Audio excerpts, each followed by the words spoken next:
Amerika Serikat, AS, menangkap Presiden Venezuela Nicolas Maduro dan diikuti dengan penyerangan. Namun, mengapa AS menangkap Maduro di ibu kota Venezuela?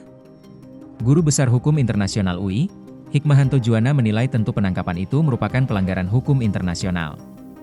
Hal itu, katanya, diatur dalam pasal 2 ayat 4 Piagam PBB. Suatu negara yang melakukan serangan ke negara lain, bahkan membawa kepala pemerintahan negara tersebut untuk diadili di pengadilan negara yang menyerang, secara hukum kebiasaan internasional dilarang, kata Hikmahanto kepada wartawan, Selasa 6 Januari 2026.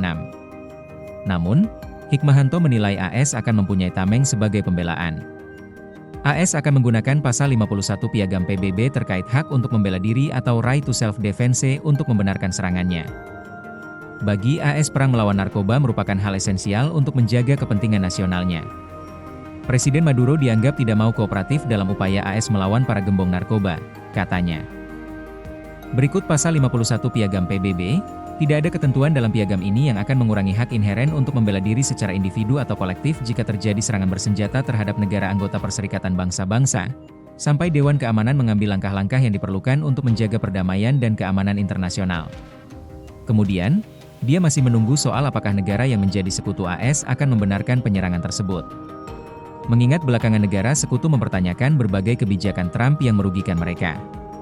Negara seperti China dan Rusia dapat dipastikan akan mengutuk serangan AS ke Venezuela. Dalam konteks ini perlu juga dinantikan posisi Indonesia. Apakah akan mengutuk atau membenarkan tindakan AS, katanya. Diketahui, serangan besar-besaran AS ke sejumlah titik di Venezuela diikuti penangkapan Nicolas Maduro merupakan puncak dari tekanan selama berbulan-bulan oleh pemerintahan Trump terhadap Venezuela. Operasi ini pun menuai kecaman dari beberapa pemimpin internasional. Maduro ditangkap pada Sabtu 3 Januari 2026 dini hari. Penangkapan diawali dengan serangan oleh pasukan AS. AS menyebut Maduro sebagai pemimpin yang tidak sah. Setelah itu, Maduro dan istrinya, Cilia Flores, dibawa ke AS.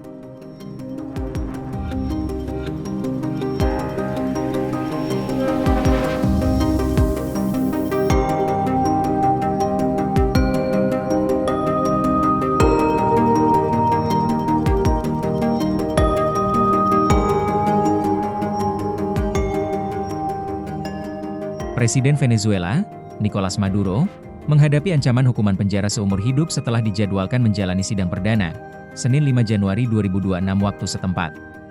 Sidang perdana berlangsung di gedung pengadilan Daniel Patrick Moynihan, Distrik Selatan New York, di hadapan Hakim Distrik AS Alvin Hellerstein. Sidang ini digelar hanya beberapa hari setelah Maduro ditangkap dalam operasi militer AS yang mengguncang stabilitas politik Venezuela.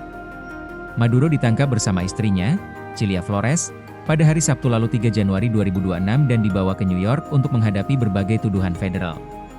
Termasuk kasus perdagangan narkoba internasional berskala besar, konspirasi dengan organisasi teroris dan kartel narkoba, serta kepemilikan dan penggunaan senjata mematikan untuk mendukung kegiatan kriminal yang menguntungkan dirinya, anggota rezimnya, dan keluarganya. Menurut dokumen dakwaan resmi, Amerika Serikat menuduh Presiden Venezuela, Nicolas Maduro, memanfaatkan kekuasaan politiknya untuk memfasilitasi pengiriman ribuan ton kokain ke wilayah AS. Sebuah operasi yang dituduhkan memberikan keuntungan pribadi bagi dirinya, anggota rezimnya, serta keluarga dekatnya. Dalam dakwaan tersebut, Maduro dituduh terlibat dalam konspirasi terorisme narkoba, bekerja sama dengan organisasi bersenjata asing seperti FARC, Segunda Marco Italia, dan Tentara Pembebasan Nasional di Kolombia. Sekaligus berkolaborasi dengan kartel narkoba Meksiko, termasuk Sinaloa dan Los Zetas, serta geng lokal Venezuela, Tren de Aragua.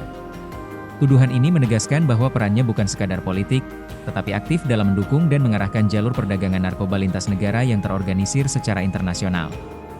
Lebih lanjut, Maduro turut menghadapi tuduhan terkait konspirasi impor kokain, yang menyoroti peranannya dalam produksi, distribusi, dan pengiriman kokain ke Amerika Serikat. Tak sampai di situ, Trump juga menuduh bahwa ia dan para terdakwa lainnya memiliki serta menggunakan senjata api, termasuk senapan mesin dan alat peledak, sebagai bagian dari operasi perdagangan narkoba mereka. Keterlibatan senjata ini tidak hanya menambah dimensi kriminal, tetapi juga memperberat hukuman yang dapat dijatuhkan. Tuduhan terakhir menegaskan adanya rencana konspirasi untuk menggunakan, menguasai, dan mengoperasikan senjata mematikan untuk mendukung kegiatan ilegal tersebut. Tribun X menghadirkan lokal menjadi Indonesia.